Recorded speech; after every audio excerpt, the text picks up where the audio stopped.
We all had an early vision of what our lives would look like, and then life actually happened. From marriage to motherhood, career dreams, and everything in between, this is Life Actually with Mary Belle. Welcome back to Life Actually with Mary Belle. I am Mary Belle, and this is episode 2 of this little podcast venture that I'm so excited to be on. So, full disclosure, I'm in studio with Claudio of Kai Visions, and we're recording multiple episodes in one day because mom life, you don't get a lot of time to get out of your house with child's care. And, Claudio's an hour from me. That's how much I love him and trust him to be doing this. I drove an hour to get here. I'm an author. We know this. I didn't necessarily go into specifics of what I write, mostly because the people who are tuning in right now probably know that. But let's think to the future here for when we get lots of viewers who don't know who I am and aren't familiar with my story, but maybe have found me on Instagram from a little, short snippet of something that I was saying. My first 2 books are contemporary romance. You could see one over my shoulder right there. And actually also shout out to these cards that I got printed yesterday. I texted Claudio. I was like, should I have a cue card so that I look a little bit more official on camera? And he's like, yeah. So I contacted Camelot Printers in Hopewell Junction, New Jersey. So that's another shout out to them. I love supporting local businesses. I called them before I called the Staples, and they got me both my sign. If we pull out and see my Life Actually with Mary Belle podcast sign here, Camelot Printing, very last minute, very affordable, and my little cue cards here just to give me a little branded profesh look. See, also the profesh look, I glued my notes. So here's a nice. Well, you know what? I'm a very transparent person. I hope this whole path that I'm on leads me to exactly where I want to be. And I don't even know where I want to be yet. I want my family to be financially comfortable. I want to inspire my daughter. I want to retire my husband early. Those are like my 3 things that I want out of this whole career journey and process.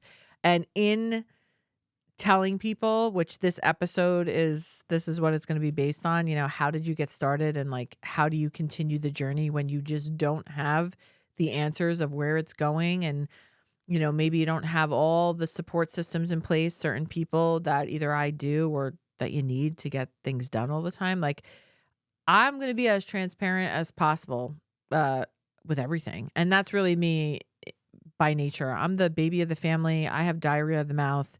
I don't do it on purpose, but I divulge secrets accidentally. So a great example of that is a throwback to my sister graduating college. And I might have been taking Godiva liqueur shots in bathroom stalls with my best friend who was there with me. But I come out during dinner and I say, Frank, to my brother, when are we giving Franny her watch?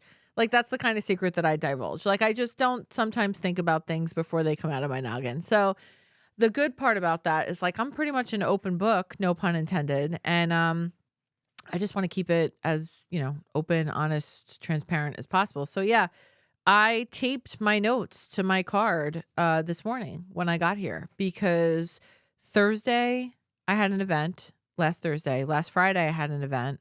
Last Friday was Valentine's Day, so this is going to air later. But the point is, a Thursday event, a Friday event, a Saturday bridal shower. Sunday to Monday I was in Atlantic City with one of my best girlfriends. Just haven't seen her in a year. We needed some quality time together. And shout out to the women who put on makeup and outfits 5 days in a row, because I'm not meant for this. So I was doing everything a little bit last minute, which is not really my personality, but I was VV il mementoing. I was living in the moment. I said, it's going to get done. It's going to be good. And it's going to be genuine. And that's exactly what's rocking and rolling here. So last week when I announced that I was starting the podcast, I basically asked people to, give me some podcast topics and tell me what you'd want to hear about or, talk about on the show. And a resounding amount of you, if that's the right phrase, basically wanted to know how I got started, where my inspiration comes from, And how did you basically start a new business venture from scratch without knowing what the hell you were doing? And that is one of my favorite questions because the answer is always, I'm still figuring that out. I Again, I started to say this before, so let's back it up a second. I am a contemporary romance author. I have 2 books out right now, Vivio Memento and Bella Vita. They are a 2-book Italian-American vacation romance series. It is like a modern day Under the Tuscan Sun. Had a baby with From Scratch on Netflix, minus a terribly sad ending, with a dollop of 365 days, like a mild version of it. It's like a little bit of all of those things. And the 2 books have meant so much to me because it's just pure sweet romance, like with steam. I don't know if sweet romance was the right way to say that. There's a lot of steam. One of my reviews says it's a whole lot of sex, but on the scale of steamy to smutty writing, like there's a decent amount of sex scenes, but it's so much more than that. It's about relationships and families, and Vivio Memento means to live in the moment, Bella Vita for a beautiful life. And it's basically following Mia and Gennaro on their journey of life and love, finding each other in the most, exotic place. Like she's in Italy. She's from Jersey. She vacations in Italy. She finds Gennaro on the streets of Rome and then finds him later at a nightclub. And they have a not so one night stand. And it's more than, it's more than just the sexy scenes. It's learning to live in the moment, to do more, think less, which if you were tuned into last week's episode, that's exactly what I say that like my new mantra in life is. I don't have to have everything planned out. I don't want to have everything planned out. I want to just live in the moment more. I have a big old tattoo on my hip that says just that. And I had that before I even knew I was going to write a book and before I titled it Vivio Memento. So that's another shout out to Jana Caranfa of Be Inked Tattoo in, where is that? Yorktown. Fabulous. I'll post that because a lot of people always ask about my tattoo and she did a fantastic job on it. But so I have the 2 contemporary romance novels out now. Those of you who have read them, love them. I love them. I want to read them again for the first time. But I did also start a women's fiction series, and just most people know this, but romance has to have a happy, romantic, happily ever after for the characters, by definition, the genre. Women's fiction focuses more on, the main character's personal journey, And so these books are a little bit of not Atlantic City, a Sex in the City vibe. And there's going to be 3 books, and each book is a different friend. And this group of 3 friends vacation in Atlantic City, New Jersey for 1 week every summer. And each book is going to be their own individual journey, their book. So they're 1 week on vacation. And it goes from the one who is unhappily married to the one who is struggling with motherhood. And the third one is single and crazy, but there's a lot of life lessons infused in this. And this is a little bit of me, my friends, my family, everybody just coming together to basically help me create a series that is probably going to be one of my most relatable series that I think I will write. I mean, obviously we don't know what else I'm going to write, but as I'm writing it, it is some of the most relatable stuff from like the conversations I've had online at school pickup to the conversations I have with my best friends in the car rides. So I'm really excited about that. And surprise, I'm also doing children's books. So I have a children's book that I wrote and it's in the stages of being illustrated. I'm going to actually launch a Kickstarter campaign. Again, this is going to air, I'm not sure entirely when, but I hope by the time it airs, I will have the Kickstarter campaign ready. If it is ready, you'll find it in the links below if you're watching on YouTube right now. Otherwise, check the link in my bio on social media, which is mary.belle with an e.books. It'll be there. And finally, my husband and I are working on a cookbook to be as transparent as possible, which is how I started this episode. He is like a little Italian grandma, Jay, and he cooks with sprinkles, a sprinkle of this, a dash of this. So he's dying to do the cookbook, and so am I, because the stuff that he makes is incredible. But I've said to Jay, I'm like, we need to actually put like amounts of ingredients in there. And he has a hard time with that. He's like, okay. So we try to it's been a process. But for those of you who have either heard about Jay Bird's cooking or have seen me post it on Instagram, and I could throw down a little bit myself as well, but he is the main chef at the Birdhouse. Um, we're working on a cookbook too. So I have basically taken, I want to write a book one day on my bucket list and have started this whole venture, which is going to be romance, women's fictions, children's books, and cookbooks. So thank you for being here and stay along with the journey because you can add them to your personal library of Mary Belle books. And I'm so super excited. So when I asked everybody, what podcast topics would you like to hear about? A lot of people who are either business professionals or people with dreams, they're like, I have stuff I want to do. I have a kid at home, but like I've always wanted to open this business. How did you start? How did you do this without knowing what you were doing? How do you do it if you don't have a support system in place, which is a big thing for a lot of people? And Claudio and I were talking about this before we pressed record for this one. Like I am truly, I hate the whole thing, hashtag so blessed, but without making a joke out of it, I am hashtag so blessed because I have quite a support system in my husband, even my daughter, who just totally understands when I'm writing and typing, Mom, you're writing another chapter? Yes, I am. And she'll go play it by herself for, a short amount of time. My mother, my mother-in-law, my friends, like I have an incredible support system. But I do have a couple things for those of you who maybe don't feel or don't have, like you have the same support system of what to focus on in order just to move your needle a little bit forward, a little bit every day so that you can chase your dreams as well. Everybody's story is different. Everybody's path is different. But I truly believe no matter what your circumstances, no matter what your day-to-day looks like, you can do a little bit of something every day, every week, every month that'll push you in the right direction. So, Kat, she's one of my favorite Instagram gals. She asked, what made you want to get into writing? And this is my favorite question. What is your favorite snack while writing? And anybody who knows me knows I love my food. It's my love language. Jay could literally feed me every meal of the day. And as long as I wasn't tired, I'd be a happy gal. Like I am only in a bad mood if I am hungry or tired. So food is my love language.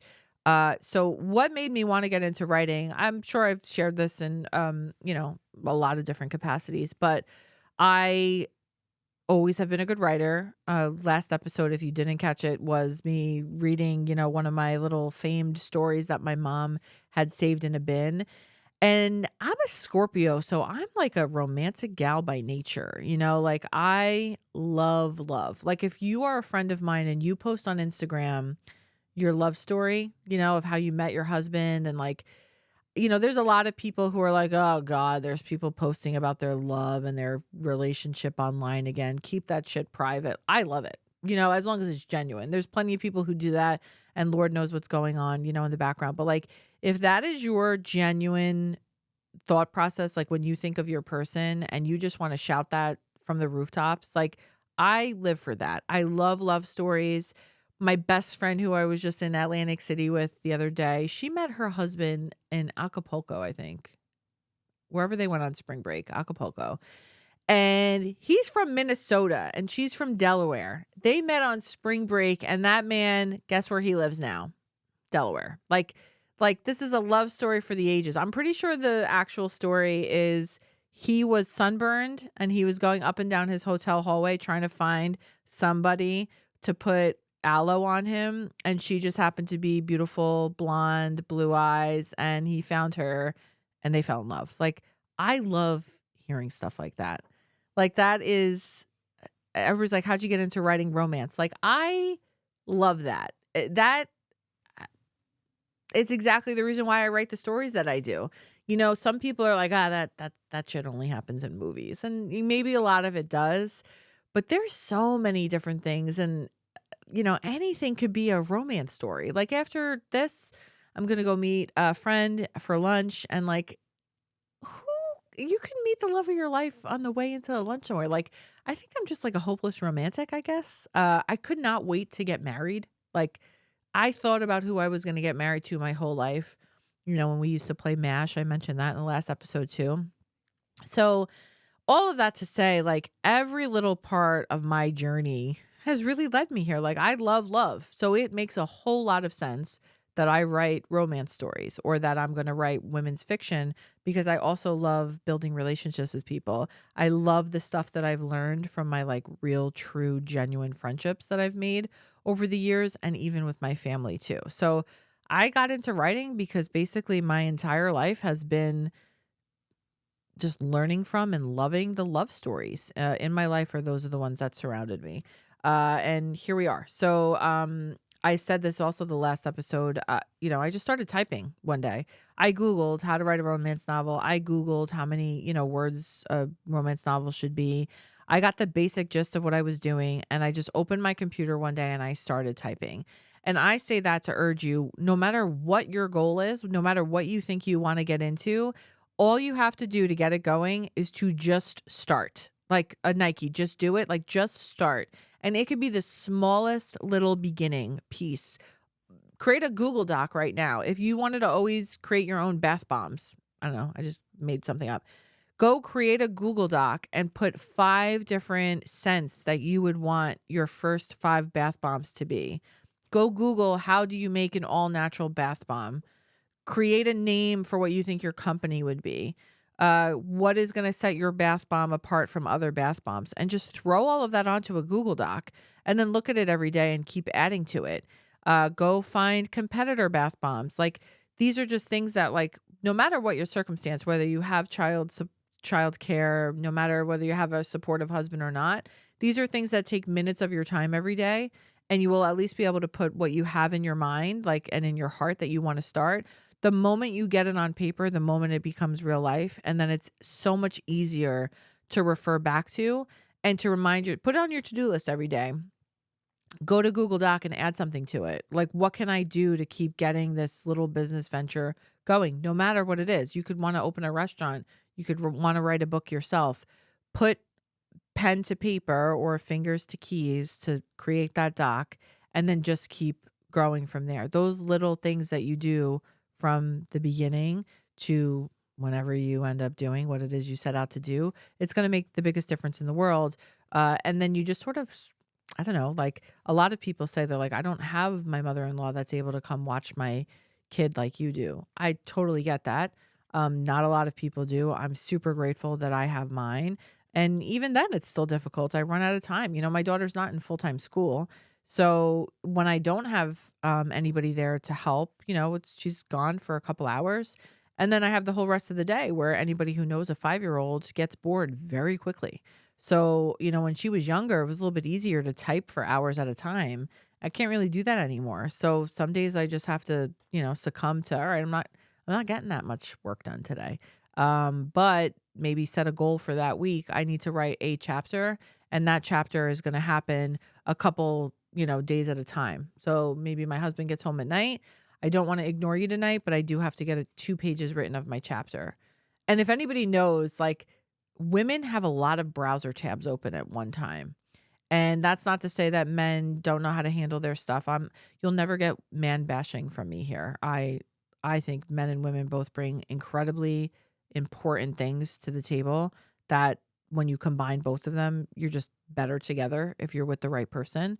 I don't think women are better. I don't think women have it harder than men. I often actually think sometimes women don't understand the mental load that men carry for things that we don't even think about on a daily basis, because we don't have to, because they're taking care of it. And I say that for people who are with good men who take care of things. But for women, like, our browser tabs are open, and there were a lot of freaking browser tabs open at one time. So, like, I could have right now in my brain, doctor appointments, whose birthday party's coming up this weekend, what do I have to get, what groceries do I need, what am I making for dinner, when do I have dance, what do I have to get for her for dance camp, like, and on top of that, how to manage a house, how am I going to get a chapter written. And that's probably, I don't know, a 20th of what's actually on my brain right now. And any working mom or just working person in general, you probably feel the same way. So I would urge people that when you feel that you're getting super overwhelmed with all the things going on in your life, you got to take a little bit of a step back, just to organize yourself a bit, because I have to do that frequently. So anyways, what is your favorite snack while writing? I don't have one favorite snack. I have a lot of favorite snacks. And actually this is a good thing too, is to be super transparent, is writing in particular does not require a lot of movement. And over the 2 years that I became a writer, I gained a tremendous amount of weight. So if you are an author listening to this, go do, I don't know, 10 minutes of walking right now. I have to remind myself to do that to get on the Peloton, because especially too when you hit 40, I don't know, you just like gain weight like you never used to before. It's incredible.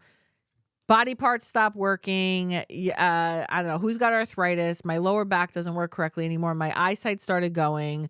Who's got high cholesterol? Who's got to go get thyroid scan? Like, it's crazy. Like, we all sound like we're in the nursing home already. And that's just something that happens when you turn 40. So you have to keep your body moving. And, for the most part, when I'm writing, I try not to like pig out or anything. I don't know what my favorite snack is while I'm writing. I got a lot of favorite snacks. I think it depends on my mood. If I'm having a particularly bad day, I will always go for the ice cream. I mean, I don't know. It's like a cozy cold blanket for me. Or if Jaybird is holding it down, and it's a cozy freezing cold blanket. If Jaybird's holding it down in the kitchen, I don't know. You could just throw pasta at me, and I just love it. Pasta, pizza, ice cream. I'm a picture of health. But I'm a happy gal because those things just bring me supreme happiness. I hope Dave's not watching right now. So anyways, that is my favorite snack while writing. Somebody else Erica asked, what are my favorite book scenes that I wrote? And that is a really good question, because one of my favorite things that people ask are like, how did you write these steamy scenes without getting completely and utterly embarrassed? And fun fact, Jay has read the first book he's read. My godfather, who is 74 years old, has read both books, and they are steamy, and that man loves them. So let me tell you, and this is a good thing for everybody in life, the people who are your people will celebrate you and lift you up and not judge a blessed thing that you do when they are your people. So when people are like, oh my God, don't you feel like weird about writing steamy scenes? No, because the people who love those steamy scenes are the people I want reading my books.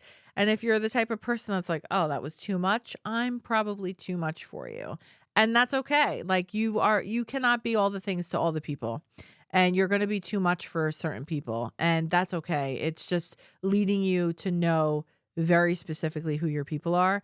And because of that, when I'm writing my book scenes, like the things that make me laugh out loud, those are my favorite scenes. So if you read Vivio Memento and Bella Vita, I do a lot of text message conversations between the best friends. Those could literally be copied and pasted from the text messages between me and my best friends. Like, it's the conversations that we have with each other, basically. And those are some of my funniest things. I will be typing and I will be laughing at myself. And Jay will be like this on the couch. He's like, you all right? I'm like, I am fucking hysterical. Okay. I find like when I laugh like that, I'm like, if I'm laughing at this stuff, the people who are my ideal readers are going to totally relate to that as well. So that is another, I guess, tidbit that I would have, whether you are an aspiring writer, a current author, or whether you're just somebody who's looking to start your own business. Be as authentic and genuine to yourself as possible. Like, if you are opening a restaurant, the vibe has to be you, because when people meet you and they fall in love with you, like, that's what they're going to want to experience at your restaurant or through reading your book. So I say that all the time. Like, I write what I know, and I write it in a way where, like, literally the way that I'm talking to you right now is basically what it sounds like when you read my book. Claudio has not read my books, but his wife has. Catherine, shout out to you. And I would venture to guess, I have never met her in person, but if she's listening to this, I would think that she would probably feel like this is exactly like Mia and Allie in the books, because it is me and I am them. So I would say to just stay really genuine and true to who you are and the type of people that you're trying to reach, and not to worry about, oh my God, what is somebody going to think about that steamy scene? Who cares? If they don't like it, it's not the book for them, and they're not the reader for you. If you're going to talk about something that's really difficult, because in the women's fictions books, there is going to be some heavy stuff. And there are a ton of people that I know who go through heavy stuff. That's life. Like, life could be really great, and it should be fun and entertaining and filled with love, but it's also going to be filled with a lot of sadness and heartbreak and disappointment. And that is real life. And that's what I want to write about. So that is going to resonate with the people who want to read it. And those are my people. So by staying as genuine and true to what, I know life to be and what I want to share with others, that's how I've found my ideal readers. That's how I know who I'm marketing towards. That's how I know who's going to enjoy even listening to me right now on this podcast. So stay true to yourself and be genuine. And I think everything else sort of falls into play after that. And then Jackie, who I met last week at a networking event, Ladies Night Out, it was Glowmance Ladies Night Out, was Lucia Lupino. She is a medical esthetician with Northwell Health. And we had this really great event where it was like a little bit of skin consultations and free treatments and Italian American twist on it, because Lucia Lupino obviously is Italian American, same as me. I met Jackie, who was a nurse in that building, and she has her own business. It's like Luxie Pautique, I believe is the name of it. It's like Lux products for like your pets. And she was the nicest. Like she was walking through the room where the lobby where the event was getting set up, and she was like, "Oh, what's going on here?" I just introduced myself and my story to her. She was so genuinely interested in, and I have this, like, this is a message she sent me on Instagram. And this is why I will continue to shout from the rooftops how important networking is, how important meeting people in real life, in addition to social media. I love social media, but I love meeting people in real life too. How important it is, because she's like, "I'm so intrigued by your books and your story of jumping right in to try something new, taking risks to do what you love. I'm so passionate about that. Since wanting to start my business, I always say if you want to do something, you just have to get started, learn along the way, and stay focused." And that's incredible, because I think a lot of people struggle with that. They'll convince themselves of all the reasons why they can't start a business, why they can't do something that they've always wanted to do, because that's generally, I think, human nature. You'll sort of initially say all the reasons why you can't do something. But the way that you really move forward and the way that you end up doing these things, in the manner of which, like, we hope that everybody would just chase their dreams, is by just starting. And the more that you learn along the way, the more people you meet along the way that will help you, you just keep growing and growing. And I think the circumstances for everybody is different. So my husband and I were talking about this yesterday because I was preparing my notes for the episode. And I was saying, I feel like a lot of people who are successful say the same thing. If you want to do something, don't make things so complicated. And I said this about the Peloton last week. I make it so complicated just to get my ass on the Peloton and ride the bike for 20 minutes every day. It's not as complicated as I make it. It just doesn't fall super high on my priority list some days. Everybody really can make a choice from day to day, like, what is on your priority list and how badly do you want something? Because if you want something badly enough, you're going to just do things to get it. If not, you're going to find an excuse as to why you're not. And my husband sort of wrinkled his nose and he's like, "I don't know about using the word excuse because it could turn people off," which I totally get. Because if you're like, when it comes to fitness and eating well, somebody who's in great shape can say, you obviously probably don't want to be that fit, or else you would just get on the Peloton every day and you just eat healthy every day. That's easy to say, but like, I love eating food, and I'm a miserable person when I'm eating like carrot sticks and grilled chicken and broccoli every day. Like, that does not bring me joy. My husband and I will start eating healthy, and like come Thursday, we're like, "What? This is terrible." Like, so is that an excuse that I don't want to be healthy and fit? No, not really, but I want to also enjoy my life. So you have to balance things differently in order to find like the happy medium between both. And when it comes to these entrepreneurial dreams and the business spirit and figuring out what it is you want to do in life, I would just really urge people. I know circumstances don't allow everybody to be doing maybe full throttle. Maybe you don't have time right now to do full time, throw everything you've got into your business. You've got kids at home. Maybe you don't have parents helping you out. You don't maybe have a super supportive husband, which we'd probably have to, figure that situation out on a different episode.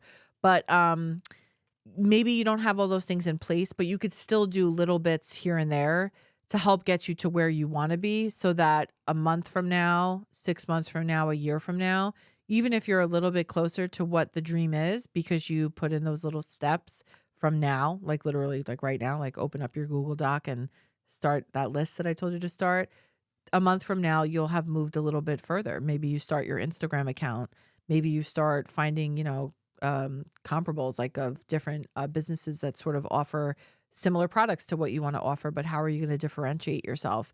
Just start doing those little things, little by little by little, whether you have a full support system or not. Because, like I said, I'm very grateful for mine. But even if I didn't have it, this is what I know I'm meant to be doing, and I would have to find a way to do it anyway. Maybe you have to stay up late when your kid's sleeping. Maybe you have to say no, I can't go out to brunch with you today because I really need to write a chapter in my book. Maybe you have to say no to being a PTA in your school because you got to take that time to chase your dream. Like whatever way that you could figure out how to fit that in is just a choice and a decision that you have to make along the way. So to better yourself and better your aspirations, sometimes it just comes down to that decision that you have to make, whether you have that super duper support system or not. But thank you. I know everybody there is my mom, my mother-in-law. I will thank you again and again and again for everything you have done for me and my husband, of course, to be able to have gotten this far with my dream. And I wish that for everybody else. But like I said, if any of these episodes helps to just remind you, like you're not alone in what you're trying to do, and also to surround yourself with like-minded people. And when I say like-minded people, I don't mean people who think about everything the same as you do, but people who have similar aspirations and, the get up and go that would help inspire you to do things that you really want to do. Surround yourself with those people, because on those days that you wake up and you're not entirely motivated, even just watching something that they do could be like, you know what, let me get out of this funk I'm in and just keep heading towards, the path that I want.